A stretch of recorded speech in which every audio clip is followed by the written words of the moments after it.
RP પટેલના નિવેદનને અલ્પેશ કથિરિયાએ સમર્થન આપ્યું છે। સમગ્ર સમાજમાં વન ચાઇલ્ડની પોલિસી ચાલે છે, કુટુંબ વ્યવસ્થાનો નાશ ન થવો જોઈએ, કહ્યું કથિરિયાએ। વન ચાઇલ્ડના કારણે સભ્ય સમાજની વ્યવસ્થાઓનો પણ નાશ થશે। કુટુંબોએ પણ ઉભરી અને આગળ આવવું જોઈએ, પરિવારો પર આર્થિક બોજો ન પડે તે માટે પણ વિચારવું જોઈએ। આરપી પટેલના નિવેદનને લઈને આપણી સાથે અલ્પેશ કથિરિયા મોજૂદ છે, તેમની સાથે જ વાતચીત કરીશું। કઈ રીતે જોઈ રહ્યા છો નિવેદનને?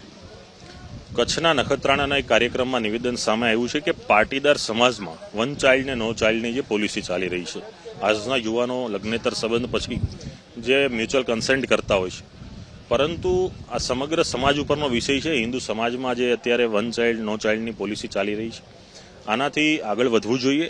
આગળ એટલા માટે વધવું જોઈએ કે સભ્ય સમાજની સંખ્યા ઘટશે, હિન્દુત્વની સંખ્યા ઘટશે। આજે સમગ્ર ભારત દેશ હોય, ગુજરાત હોય કે કોઈ પણ જિલ્લાના પણ આંકડા લેવામાં આવે તો જે પ્રકારે કુટુંબ વ્યવસ્થા હતી એમાં ઘટાડો થતો જાય છે, સરવાળે સંખ્યાનો દર પણ નીચો આવતો જાય છે।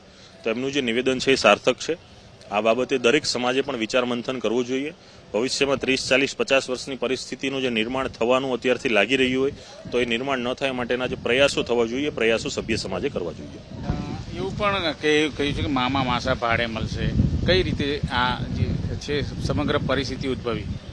એમણે જે વાત કરી છે એ વાત પ્રમાણે જોઈએ તો સમજો કે આજે એક જ બાળક છે અથવા તો બાળક નથી, તો એને કાકા, મામા, માસી, ફઈ જે આ પ્રકારના પાત્રો જે હિન્દુ સમાજ વ્યવસ્થાની અંદર છે એ પાત્રો ભવિષ્યમાં હશે જ નહીં।